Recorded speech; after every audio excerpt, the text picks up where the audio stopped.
Dame was my last best friend. You know? Dame, sake. Other than my ex-girlfriend, Dame was the last person that I trusted, you know? And I couldn't get him back. I couldn't get him back in time. And now he's gone.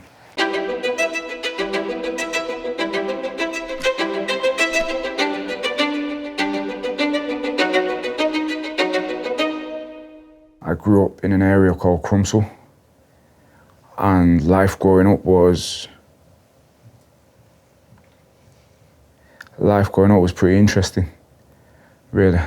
In a way whereby my mum was doing her best to get me away from what was kind of going on in Manchester at the time, which was a gang war. So I had family members that was involved in that. And yeah, I think my mum was trying to shelter me from it. It's interesting really, because there was this one time where I remember getting attacked as a little kid. I always bring it up to my mum, but she says it didn't happen. She said she was watching me out the window. But it was a little bit rough. And then we moved from there, we moved to a place called Sedgley Park. I'm not sure exactly what was happening, but there was some trouble there. We lived in like a flat. We lived on the second floor. There must have been problems with this drug dealing family. So that kind of kicked off. And from memory, what happened is they was in our flat one time, and the guy tried to drop a glass cabinet on me, and it just missed. And my mum said I was brave, and I just like ran over it and went into the house. That must have been the last straw of some discrepancy. My mum's phoned my uncles have turned up, and and the guy got mangled, you know? And it's one of my earliest memories. I remember seeing it out of, I've got a song, what song have I got? I've got a song called The Van Gogh Effect. And I called it The Van Gogh Effect because I'm trying to paint pictures with words to explain the situation. And just as a kid, I remember hearing the situation. I just heard the banging and the smashing and the screaming and that. I reckon I was too young to know what I was seeing. And then that's that. And then we moved to an area called Prestwich. And then I went to school up there. Where was your dad at this point? Dad went around, had a stepdad from about 18 months old. So he was there, but he was like working all the time. Did you get on with him? Like when I was young, yeah. Like when I was young, there was a period of time where everyone just got on. And my little sister was born. She's about 5 years younger than me. And then as the years went on, there was big fallouts in the house. It felt like my mum and my stepdad was breaking up for years, you know? And there was a lot of arguments and that kind of thing. Were you asking questions about your dad as well at this point? Yeah, like as a kid, like the kids in school were saying like, how come you're black and your dad's white? You know what I mean? Obviously I knew my dad, I'd been introduced to him, but I don't know if I was interested in the technicalities around it, you know? It just kind of was what it was. My stepdad, I loved him as a dad. He took me to football training. He got me Christmas presents. Without him, I wouldn't have really got Christmas presents. My real dad wasn't like that, you know? But then what happened was he started to get quite nasty towards me. I think in school, because we moved to Prestwich, I was looking different. Got a song called MEM1. I say I'm in school looking like Wesley Snipes. Ben Sherman's in a second-hand bike. You get me? So the other kids was different to me. They had a different family life. All of North Manchester's kind of like that. It's kind of mixed. A lot of mixed race, a lot of black, African, Jamaican, Asian, Indian, Pakistani, Irish, a lot of Irish. Like in my first school, no one was really poor. People weren't necessarily rich, but they weren't like us. You know, and it wasn't until I started going to other people's houses and they had like carpets down and flipping. It was like a nice environment that I understood that we was living a little bit different. There was an interesting stage really between year 6 going into year 7. I'd stumbled across some kids that was like come and chill with us on this estate. So I went to go onto the estate. It was girls, actually. It's like girls seemed to like me, but boys was like threatened by me or something.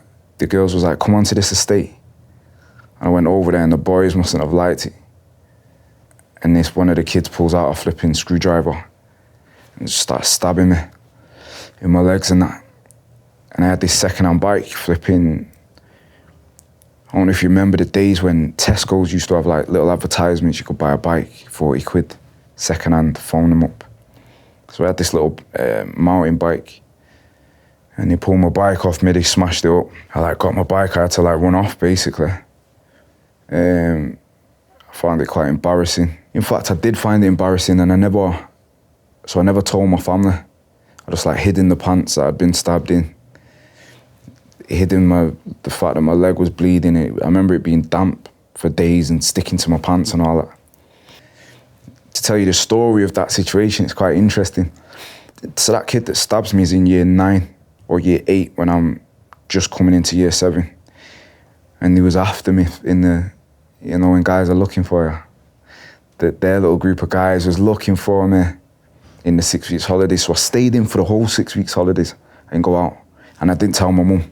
She's like, go out if you want. And I was like, nope. I was scared. And then by the time I got into school, like a year went by when you're just a kid in school, making friends or whatever. And then by about year 8, year 9, this kid's one of the toughest kids in the school now. He barges into me in the corridor, and an argument kicks off. But by this time, it's kicking off at home. It's getting quite violent at home. What also happened in that 6 weeks holidays, or just after the 6 weeks holidays, my stepdad beat me up. And he used to do boxing, so he beat me up pretty bad. And that had never happened before? Not really, do you know what I mean? He'd been abusive and that. But again, I can only put the words abusive on it years later. Because really, I loved him. And really, he was just telling me off. But when I look at now the way parents treat kids, it was a bit too far, do you know what I mean? He was angry for whatever he'd been through in life.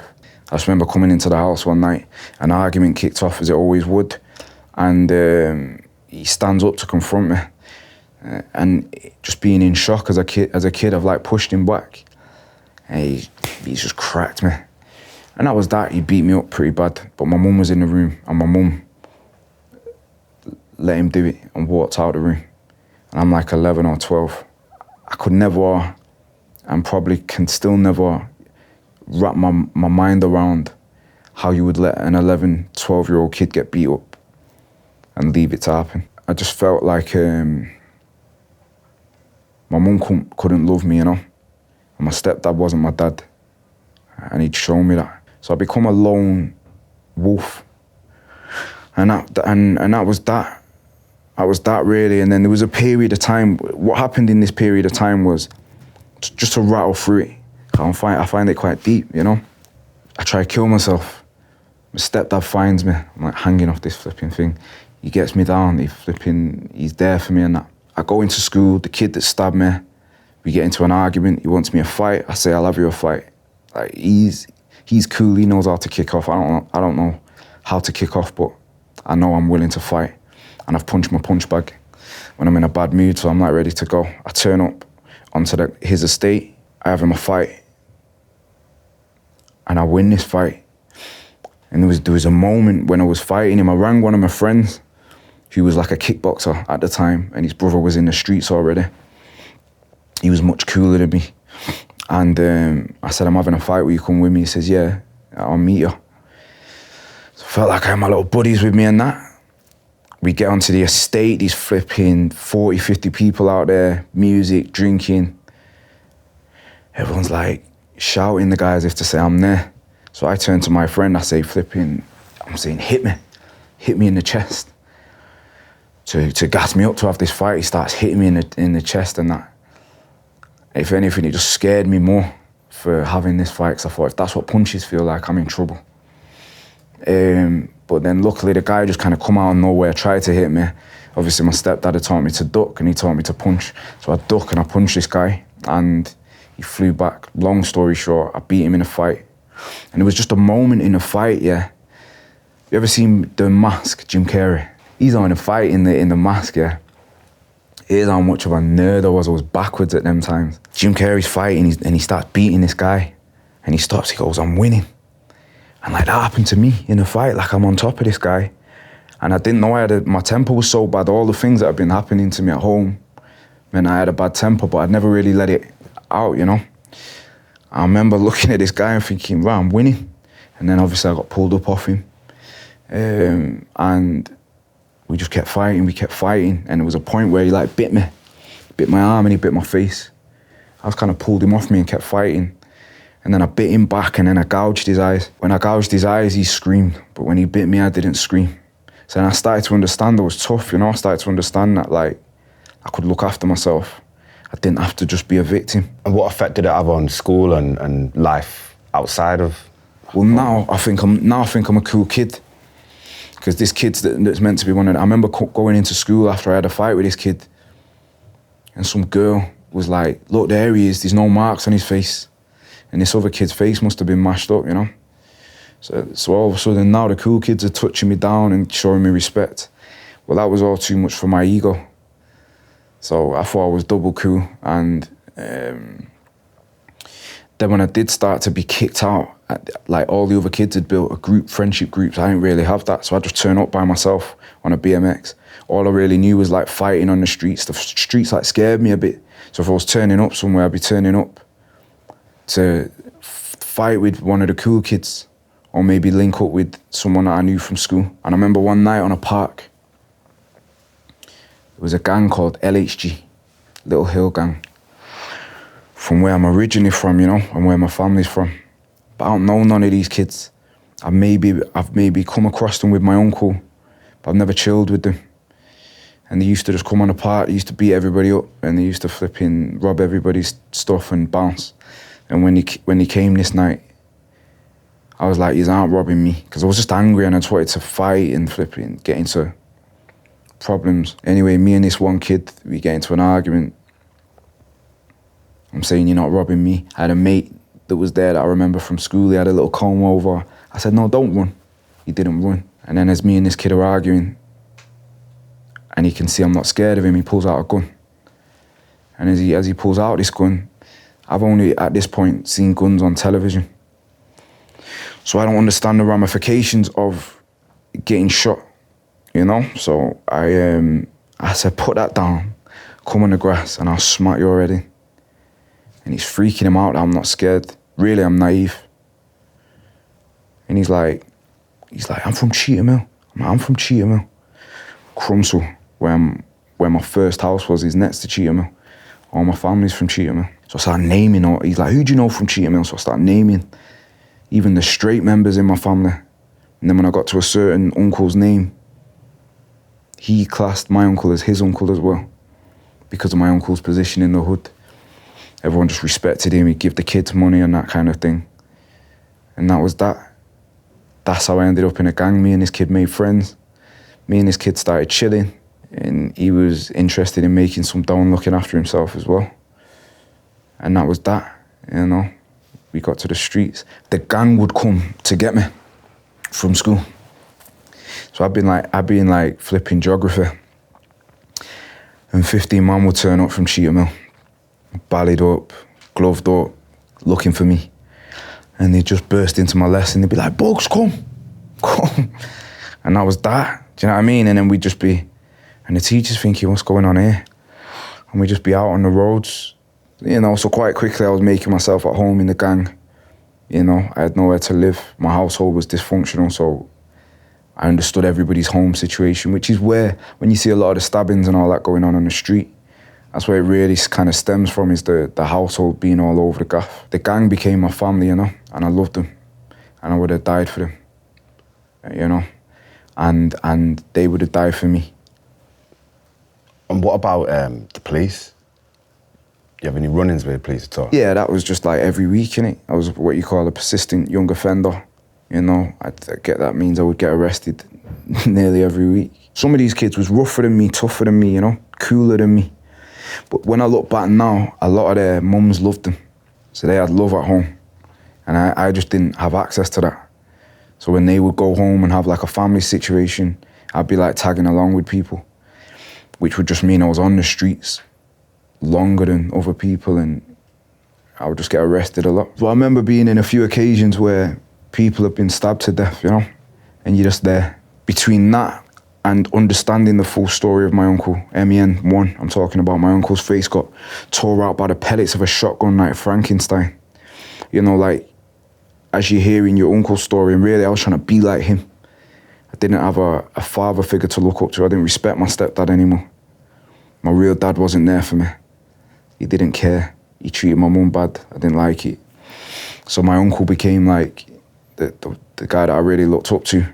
So I was hearing stories about him, plus spending time with him and trying to be like him, you know? You see, gang culture's in them days, it was a business. It's a game. You gotta be serious about the rules of the game. If you're not serious about the rules of the game, you get your brain splattered, you know? So I got caught slipping a few times. I got my tooth punched out off an older guy one night. Had a couple of fights, lost a couple of fights with a couple of older guys. Got chased with guys trying to shoot us. Got arrested on attempted murder charge. Nearly done a long time in jail.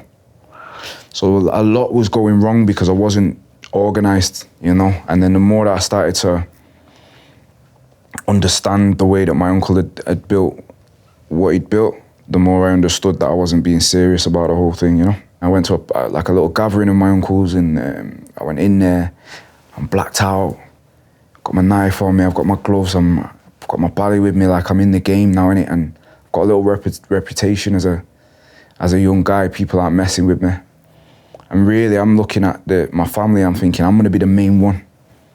Out of all the cousins, I'll be the one that takes our name up a level. A long story short, my uncle had tried to call a truce between two guys.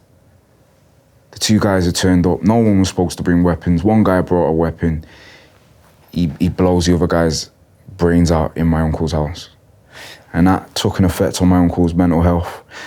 So then he said he was lay with the guy, holding his head together, waiting for the ambulance to come. But at that time, my uncle's mental health was just kind of up and down and that. So he used to snap. And when he used to snap, he would snap bad. I've ended up saying the wrong thing at this gathering one night. And I remember there was this machete in the kitchen with like what looked like dried blood on it. And flipping, I've said the wrong thing, and he snaps.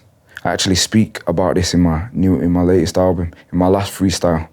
I say, when he pulled the machete out, I really could have pissed my pants. But I was young, okay?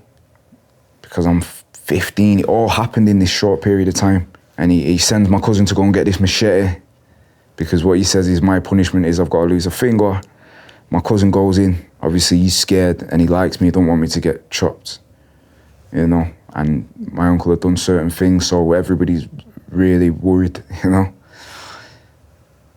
So then my uncle picks me up and slams me through a table, and like puts his foot on my head.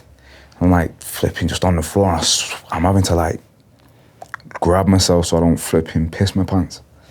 Anyway, he goes in, he gets this machete. He says, put your hand on the Bible. Put my hand on the Bible, and he goes to chop my hand. I pull my hand out, I run away. And for me, just something changed in me, man. From that moment on, I stopped trusting anybody. You know, and then what happens in your gang is your gang ends up turning on you. You're all turning on each other. No one's loyal in that life. And I just kind of become like a lone wolf. I had like one or two friends. And after that, I just decided like I wasn't going to be f***ed with again. And I was going to make some serious money. I earned some money, I saved some money. But then I got depressed. I had a boxing match when I went jail when I was 16. Was in jail representing Manchester. I remember just being sat in jail and feeling lucky that I didn't get much longer. How much did they give you? Just under a year, 16. So young offenders? Young offenders, and what had happened is in the court case, he says 1 year to run concurrent with 2 years for this offence to run concurrent with another year. By the end, it racked up to like 8. But when I asked the guard, how long have I actually got? He says, on good behavior, you'll get out in under a year. So really that was like, I don't know, as a gang member, you seen people get 5 years, 6 years, 7 years. So in your head you think, yeah, if I do 2 or 3, I'll still have a life when I get out. You just don't want to do a life sentence, and that. It almost felt like jail kind of saved my life because it pulled me out of the streets when it was getting quite chaotic. And I made a plan from jail to succeed. I had to reconsider what I was trying to be a street guy for. What had happened is I got carried away in the lifestyle of being a gang member. And what that basically is you hurt people, people try and hurt you, somebody dies for no reason. And I started to understand, like, actually I'm a hustler. And then when as I had the time to think, I thought, like, why am I hustling? I thought I'm hustling because my household's hell. Where I come from, there's no carpets, smelly, there's arguments all the time over dough. And actually I thought, like, I'm not interested in losing, because I know where losing puts you. It puts you in a place where you don't want to come out of your house, and you can feel suicidal and depressed if you're not careful, you know? So at that point, I already had trust issues because of my family. So that sort of made me stop trusting anybody to be in control of my future.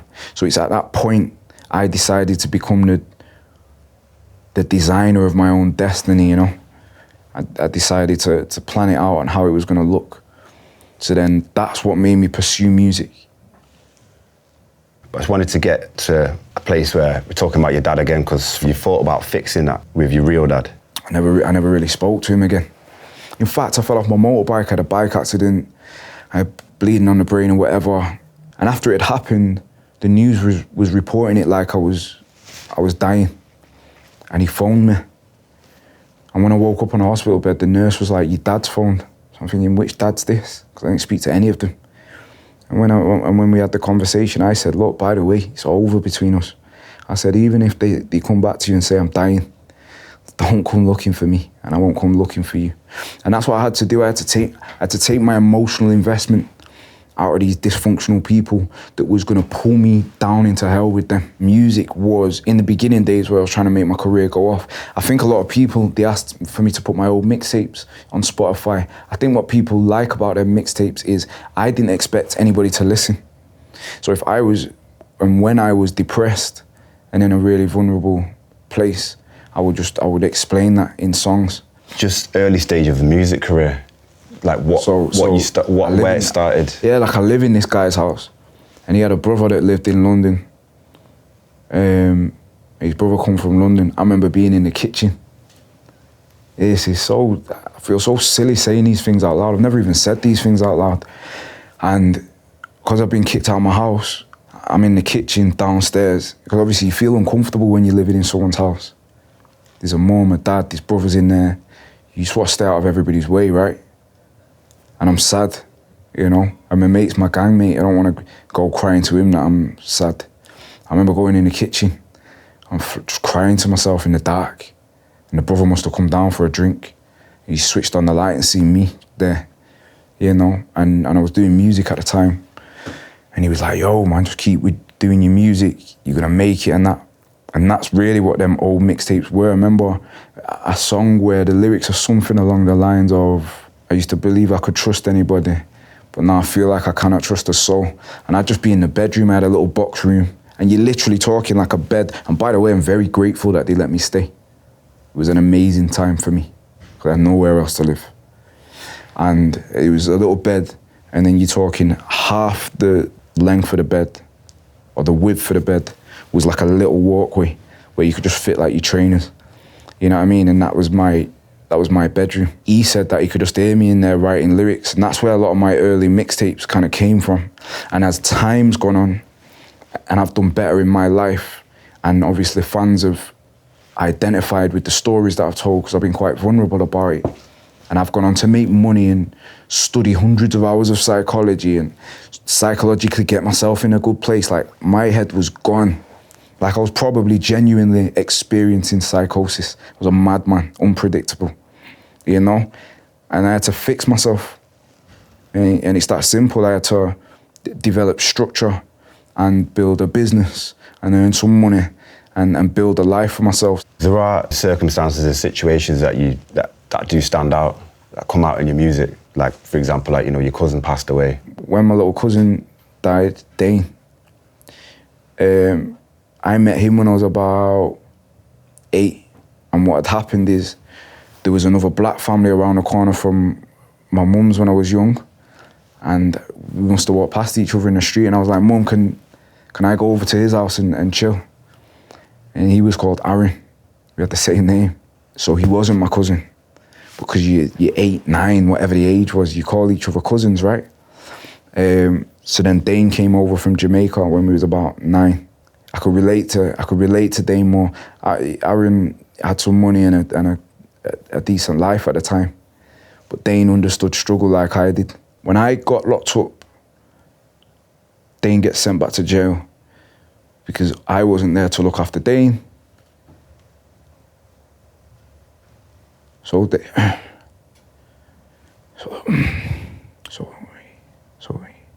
we had to look out. Sorry, mate.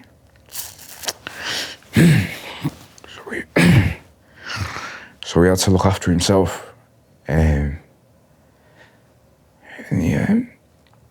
he has a fight with a guy, and he wins the fight, and he sent him back to Jamaica. And he sent him back to Jamaica, and they told me that he was. I got out of jail, and I phoned him. Man, I told him what I was gonna.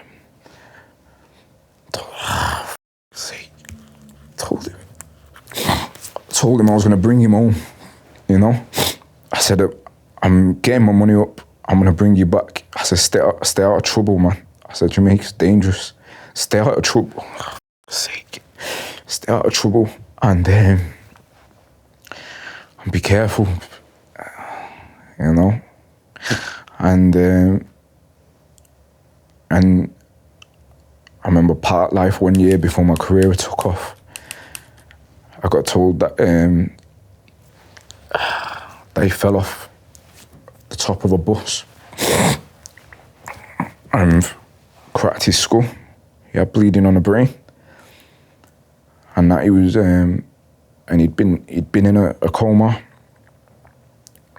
and then he came out of the coma, and I prayed to God, and this is where I was stupid because I didn't understand. I didn't understand the power of faith. I didn't understand the power of belief. I didn't understand the power of God. So I asked if he can survive and he don't have to live like a vegetable, like let him live. But if he has to live like a vegetable for the rest of his life, he's got no quality of life, let him go. And then part life came 1 year, and I got called and told that his body couldn't handle it once he come out of the coma, and yeah, he passed away. Dane was my last best friend. You know, Dane was other than my ex-girlfriend, Dane was the last person that I trusted, you know. I couldn't get him back in time. And now he's gone. People go on like I'm talented, when really all that's happened is I've kept going. People think I'm handsome, people think I'm in good shape. That boy was all of that. So, yeah. So I decided that I was gonna make it my job to reach into the households of these kids, you know, and offer them some support, and explain to them how it's done. You gotta learn to speak well, you know, because how can you get your education? Your mum's an alcoholic, your stepdad's battering you. How do you do it? So you're gonna get in trouble, you're gonna have fights, You're gonna end up robbing people. You're gonna end up in a gang. I relate to all. I understand all that. But what I say is, you've got to educate yourself. Find the things what you're interested in. Learn to speak well. Build your principles so you're not a scumbag. A lot of my old gang friends, the reason we fell out was I was backing the gang. I was backing my friend because it's like, no one gets to hurt him because he backs me up. So that's why I was in gang violence. I didn't want to hurt no one for no reason. Even though it ended up happening. You end up in these mad robberies and mad situations go down, you know? But then eventually you have to build your own principles and become a better person. Like, people that don't know my music will listen to my music and be like, oh, he just talks about the same thing all the time. It's not that I'm doing that. I've studied hundreds of hours of psychology. So what I do is I take my stories and I break them down and I put the details, the nuances that a therapist can't tell you, the government can't tell you. And I break down how you transcend that situation. If your mum's on drugs, here's how it looks. If your mum was a prostitute, if your dad was a drug dealer, if your uncles kill people, whatever it is, I understand being there. And that's what I've committed myself to doing. That's what my music is. That's what my new album is. My new album is the blueprint for real strugglers, you know, because I get so many of these messages that I can't help everybody. So now what I try and do is, with the fact that my mum taught me to paint, and the last good days of my life was spent painting, I just try and take that artistic education what I've got and make artwork. That's why I speak down on these other rappers. Really, I got respect for these other rappers. But actually, I believe none of them are artistic like I'm artistic. None of them are creative like me. None of them have come from the dark where I've come from and got to the height that I've got to. That's my whole argument. And within these works of art that I'm making, it goes over people's heads sometimes, but that's fine. I don't mind. Because the people I'm trying to speak to, they hear the message. I was a very sensitive kid. And I felt like I had to hide that from a really young age. And being disingenuous, especially with yourself, like, it's growing up and not being able to be yourself is unhealthy. It's a really unhealthy start because you're suppressing things from the get-go.